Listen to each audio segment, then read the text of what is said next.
우리에게 주시는 하나님 말씀은 호세아 14장 1절에서 9절 말씀입니다. 이스라엘아, 내 하나님 여호와께로 돌아오라. 내가 불의함으로 말미암아 엎드려졌느니라. 너는 말씀을 가지고 여호와께로 돌아와서 아뢰기를 모든 불의를 제거하시고 선한 바를 받으소서. 우리가 수송아지를 대신하여 입술의 열매를 주께 드리리이다. 우리가 아수르의 구원을 의지하지 아니하며 말을 타지 아니하며 다시는 우리의 손으로 만든 것을 향하여 너희는 우리의 신이라 하지 아니하오리니 이는 고아가 주로 말미암아 긍휼을 얻음이니이다 할지니라. 내가 그들의 반역을 고치고 기쁘게 그들을 사랑하리니 나의 진노가 그에게서 떠났음이니라. 내가 이스라엘에게 이슬과 같으리니 그가 백합화 같이 피겠고 레바논 백향목 같이 뿌리가 박힐 것이라. 그의 가지는 퍼지며 그의 아름다움은 감람나무와 같고 그의 향기는 레바논 백향목 같으리니 그 그늘 아래에 거주하는 자가 돌아올지라. 그들은 곡식같이 풍성할 것이며 포도나무같이 꽃이 필 것이며 그의 향기는 레바논의 포도주같이 되리라. 에브라임의 말이 내가 다시 우상과 무슨 상관이 있으리요 할지라. 내가 그를 돌아보아 대답하기를 나는 푸른 잣나무 같으니 내가 나로 말미암아 열매를 얻으리라 하리라. 누가 지혜가 있어 이런 일을 깨달으며 누가 총명이 있어 이런 일을 알겠느냐.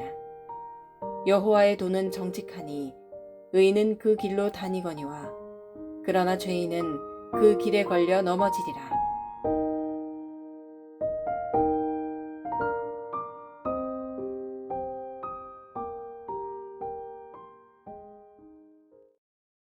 호세아서는 지금까지 강하게 북이스라엘의 죄를 지적하고 하나님의 심판이 있음을 알려왔습니다. 이제 호세아서를 마치면서 마지막 장인 14장은 북이스라엘 백성들을 향해서 죄로 인해 하나님의 심판을 받지 말고 돌아오라 라고 촉구합니다. 돌아오다, 이 슈브라는 단어는 호세아서에서 무려 25번이나 언급된 호세아서의 키워드입니다. 돌아오라, 슈브는 회개하라 라는 뜻입니다. 오늘 본문의 첫 절인 호세아서 14장 1절을 보겠습니다. 이스라엘아, 내 하나님 여호와께로 돌아오라. 내가 불의함으로 말미암아 엎드러졌느니라. 호세아 선지자를 비롯해서 모든 선지자들이 선포했던 것처럼 이스라엘은 불의함으로 엎드러졌습니다. 그러나 하나님께로 돌아간다면, 즉 슈브, 회개한다면 엎드러진 그들을 하나님께서 다시 일으켜 세우실 것이다 라고 말씀한 것입니다. 그들은 아직은 소망이 남아있다는 말씀입니다. 그 소망은 그들이 말씀을 들었기 때문입니다. 2절입니다. 너는 말씀을 가지고 여호와께로 돌아와서 아뢰기를 모든 불의를 제거하시고 선한 바를 받으소서. 우리가 수송아지를 대신하여 입술의 열매를 주께 드리리이다. 그 당시에 모압도 망하고 암몬도 망했습니다. 그리고 에돔도 망했습니다. 모압과 암몬은 아브라함의 조카 롯의 딸들이 낳은 후손들입니다. 에돔은 야곱의 형 에서의 후손입니다. 오늘날 팔레스타인이라고 부르는 그것이 블레셋에서 온 발음입니다. 그 블레셋 사람들도 다윗 당시에는 블레셋에서 골리앗 장수가 나오고 가사, 아수골론, 아수돗, 에그론, 가드, 쟁쟁한 5도시를 갖고 번창했던 그러한 나라들도 다 망했습니다. 북이스라엘과 남유다만 망한 것이 아니라 그 주변에 있는 모든 나라들이 다 망한 것입니다. 하지만 이스라엘은 오늘 말씀과 같이 넘어진 자리에서 다시 일어났습니다. 그 이유는 그들이 다른 민족과 다르게 하나님의 말씀을 받아 붙잡았던 민족이기 때문입니다. 우리가 이 땅에 살면서 우리가 세상 사람과 아주 다르거나 뛰어나거나 특별하다라고 말할 수는 없습니다. 우리도 어떤 때는 눈먼 장님처럼 아둔한 길을 택할 때도 있고 실패할 때도 있으며 넘어지고 좌절할 때도 있습니다. 이스라엘 백성들과 똑같은 것입니다. 그러나 우리 크리스찬들에게는 하나님의 말씀이 있습니다. 매일 새벽에 하나님 말씀을 듣고 있으며 말씀을 개인적으로 읽고 쓰고 경건하게 묵상하고 있습니다. 또한 과거에 받았던 많은 은혜의 말씀이 우리의 심령 가운데 있습니다. 그리고 말씀을 통해서 하나님께서 우리를 붙들어 주신 경험들이 있는 것입니다. 그러므로 세상에 큰 풍파가 올 때 모압도, 암몬도, 에돔도, 그리고 주변의 모든 나라가 다 넘어졌지만 그 가운데 이스라엘이 다시 일어날 수 있었던 이유는 그들이 하나님 말씀을 들었고 그 말씀을 붙들었기 때문이었습니다.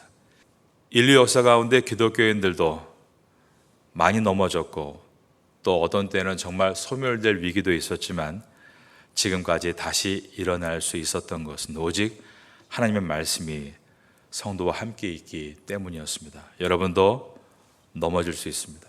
실패할 수 있습니다. 좌절할 수 있습니다. 그럴 때 하나님 말씀을 들은 것을 기억하시고 그 말씀을 붙들고 슈브 다시 돌이킬 수 있다면 하나님은 반드시 여러분에게 회복의 은혜를 부어 주실 줄로 믿습니다. 호세아서를 지나면서 이 은혜를 붙드시기를 예수님의 이름으로 축원합니다. 이스라엘 백성들이 모두 멸망하고 나서 그들이 드리는 기도가 2절과 3절에 들어 있습니다. 그들은 하나님께 돌아갈 때 슈브 즉 회개할 때 첫째로 우리의 불의를 제거해 달라고 기도했습니다. 둘째로 우리의 선한 바를 받아달라고 했습니다. 세 번째로 헛된 짐승의 제사가 아닌 우리 입술의 열매 곧 하나님 앞에 서원한 대로 실천하는 삶의 제사를 드리겠습니다 라고 고백했습니다. 2절을 다시 봅니다. 너는 말씀을 가지고 여호와께로 돌아와서 아뢰기를 모든 불의를 제거하시고 선한 바를 받으소서. 우리가 숫송아지를 대신하여 입술의 열매를 주께 드리리이다. 돌아옴, 슈브, 회개란 바로 이런 것입니다. 불의한 일을 멈추고 선한 일을 하고 형식적인 예배로 끝나지 않고 하나님께 신실하게 살겠습니다 고백한 것을 삶에서 실천하는, 즉 삶의 예배를 드리는 것이 슈브, 진정한 회개인 것입니다. 이처럼 2절은 참된 회개가 무엇인지를 보여줍니다. 그리고 이스라엘의 이 기도 안에는 지난날 실수를 범했던 오류에 대해서 이제 앞으로는 그렇게 하지 않겠습니다라는 결단이 들어 있습니다. 3절입니다. 우리가 아수르의 구원을 의지하지 아니하며 말을 타지 아니하며 다시는 우리의 손으로 만든 것을 향하여 너희는 우리의 신이라 하지 아니하오리니 이는 고아가 주로 말미암아 국류를 얻음이니이다 할지니라. 첫째로 우리가 아수르의 구원을 의지하지 않겠습니다. 즉 강대국을 의존한 것에 대해서 이젠 그렇게 하지 않겠다라고 결단했습니다. 두 번째로 우리가 말을 타고 전쟁을 하지 않겠습니다. 군사력을 의존한 것에 대해서 이제는 그렇게 하지 않겠다라고 결단했습니다. 세 번째로 우리의 손으로 만든 우상을 우리의 신이라고 하지 않겠습니다. 우상을 숭배한 것에 대해서 이제는 그렇게 하지 않겠습니다라는 결단을 한 것입니다. 하나님이 아닌 어떤 정치적이나 군사적이나 종교적인 대상을 다시는 의지하지 않겠다라는 결단을 한 것입니다. 하나님만이 나의 구원자이시오 나의 죄를 사하심으로 하나님의 언약인 말씀대로 살겠다는 이와 같은 고백과 결심 그리고 실천이 있을 때 이것을 우리가 회개라고 부르는 것입니다. 이스라엘 백성들은 자신들을 고아라고 표현했습니다. 자신들은 부모가 없는 자들이라는 이 말은 하나님의 자녀가 될 수 없다라는 자조 섞인 고백입니다. 그런데 그렇게 자신을 부끄러워하며 자식이 될 수 없다는 이 고백의 모습은 예수님께서 말씀하신 탕자의 비유를 떠올리게 해줍니다. 탕자는 아버지의 재산을 모두 탕진하자 고향에 돌아가려고 준비하면서 계속 아버지를 향해 저를 아들로 대하지 마시고 품꾼 중에 하나로 대해 주십시오 라는 말을 연습합니다. 탕자라는 별명 붙은 이 사람은 자기가 아버지의 재산을 허랑방탕하게 다 날려버린 것이 자기가 이제는 아들의 자격을 다 날려버린 것이라고 생각했습니다. 그러나 그 아들이 아버지께 슈브 돌아올 때 아버지는 그를 안아주시며 이전과 똑같이 아들로 맞아주십니다. 여러분, 우리 하나님은 자비와 긍휼의 하나님, 즉 헤세드의 하나님이십니다. 이스라엘의 참된 회개에 대해서 하나님은 다음과 같이 응답하실 것을 약속하십니다. 4절입니다. 내가 그들의 반역을 고치고 기쁘게 그들을 사랑하리니 나의 진노가 그에게서 떠났음이니라. 여기에서 중요한 단어가 나오는데 하나님을 떠난 배교의 죄에 대해서 고친다라는 표현을 쓴 것에 있습니다. 즉 배교를 질병으로 본 것이고 이 질병을 하나님만이 고칠 수 있다라고 말씀하신 것입니다. 인간의 죄성은 불치의 병이라고 말할 수 있습니다. 내가 죄를 짓지 않아야지 인간의 의지로 해결할 수 없는 인간의 의지를 초월하는 일이기 때문입니다.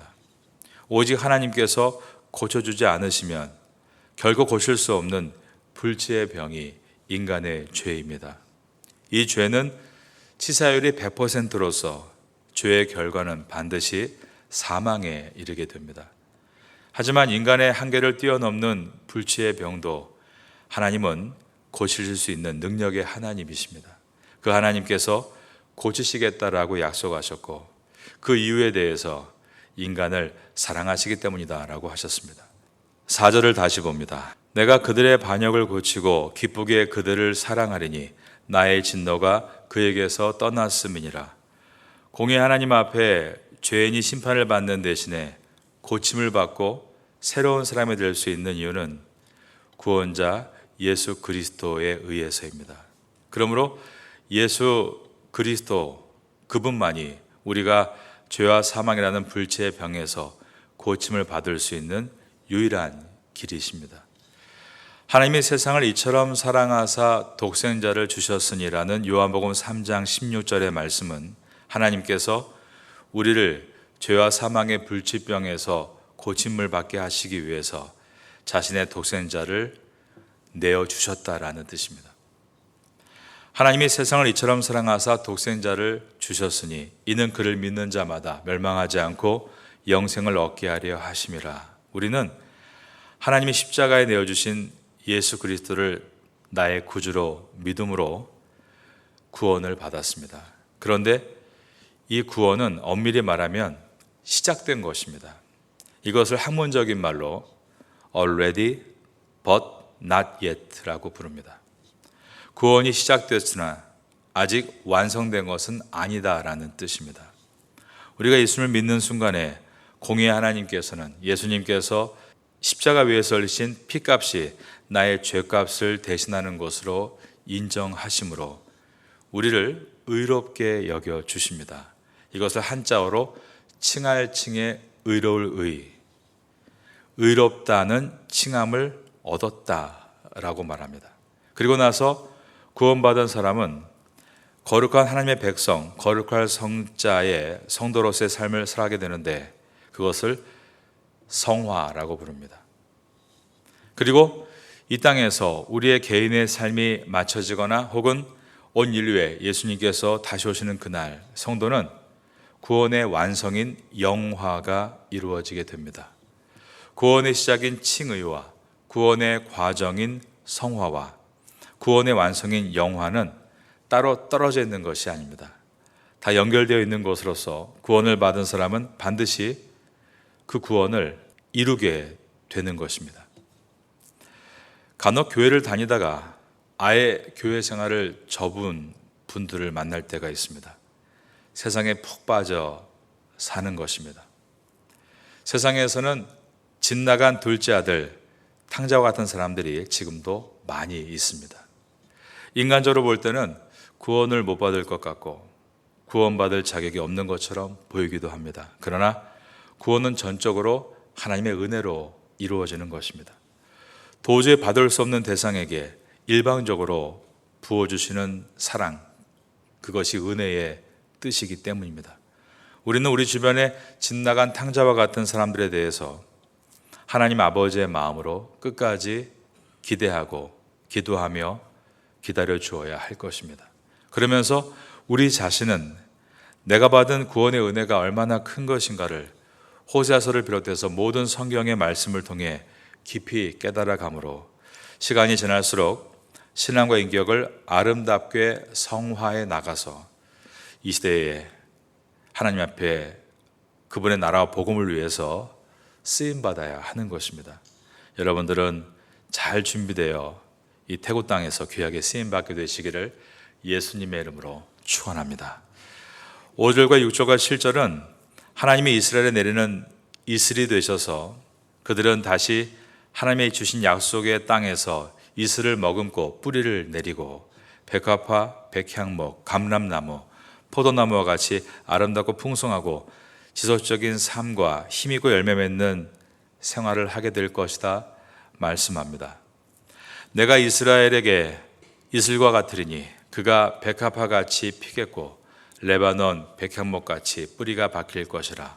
그의 가지는 퍼지며 그의 아름다움은 감람나무와 같고 그의 향기는 레바논 백향목 같으리니 그 그늘 아래에 거주하는 자가 돌아올지라. 그들은 곡식같이 풍성할 것이며 포도나무같이 꽃이 필 것이며 그 향기는 레바논의 포도주같이 되리라. 좋은 열매를 맺지 못했던 포도나무 이스라엘이 이제는 꽃이 피고 좋은 열매를 맺어서 주인을 기쁘게 할 것이다 라고 했습니다. 8절입니다. 에브라임의 말이 내가 다시 우상과 무슨 상관이 있으리요 할지라. 내가 그를 돌아보아 대답하기를 나는 푸른 잣나무 같으니 내가 나로 말미암아 열매를 얻으리라 하리라. 에브라임 즉 북이스라엘은 고백하고 있습니다. 내가 다시 우상과 무슨 상관이 있으리요. 이 8절의 말씀은 이제 그들이 바알을 비롯한 모든 우상들을 숭배하는 것을 다 끊어낼 것이라는 뜻입니다. 그러자 하나님께서 말씀하십니다. 나는 푸른 잣나무처럼 너희에게 그늘과 열매를 줄 것이다. 호세아서는 이와 같이 북이스라엘이 비록 죄악으로 아수르에 의해서 멸망을 당하게 될 것이지만 그 후에 그들이 회개하고 돌아와서 회복될 먼 미래의 마지막을 보여줍니다. 이제 호세아서의 마지막 장 마지막 절을 읽겠습니다. 9절입니다. 누가 지혜가 있어 이런 일을 깨달으며 누가 총명이 있어 이런 일을 알겠느냐. 여호와의 도는 정직하니 의인은 그 길로 다니거니와 그러나 죄인은 그 길에 걸려 넘어지리라. 호세아서의 마지막 절은 지혜서인 잠언을 닮아 있습니다.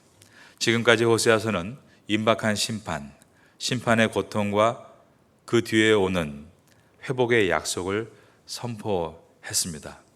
이제 이 말씀을 들은 사람들에게 지혜로운 선택을 하도록 촉구를 하고 있는 것입니다.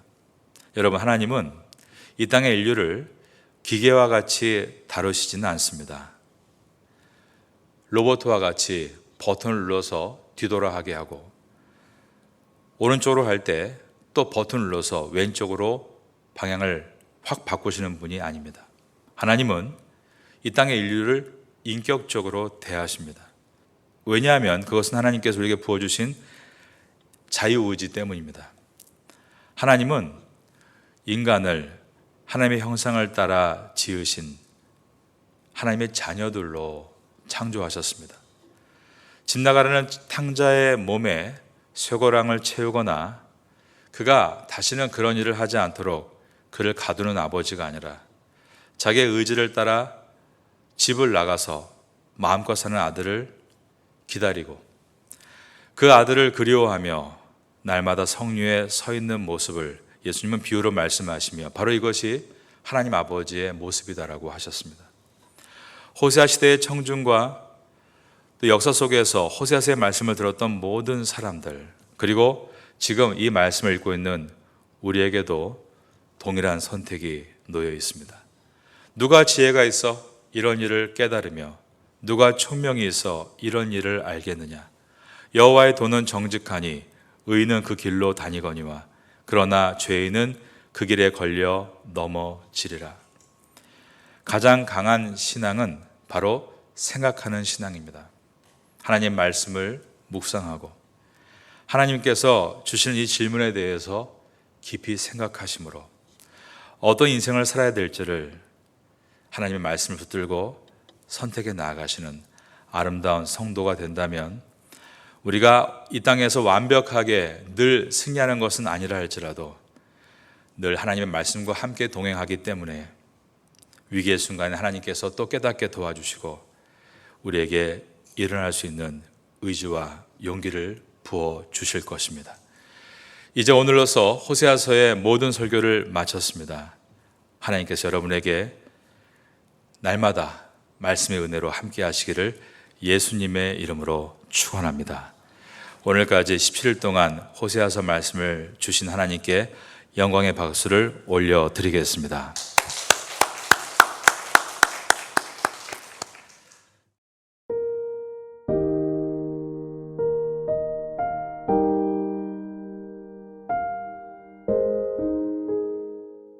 지금은 함께 기도하는 시간입니다. 10월의 공동 기도 제목은 첫째, 기도로 주님과 함께하고, 둘째, 기도로 목회자와 함께하고, 셋째, 기도로 성도와 함께하고, 넷째, 기도로 태국과 파타야와 함께하는 신앙 공동체가 되기 위해 기도드립니다. 말씀을 붙잡고 기도하는 귀한 시간 되시기를 소망합니다.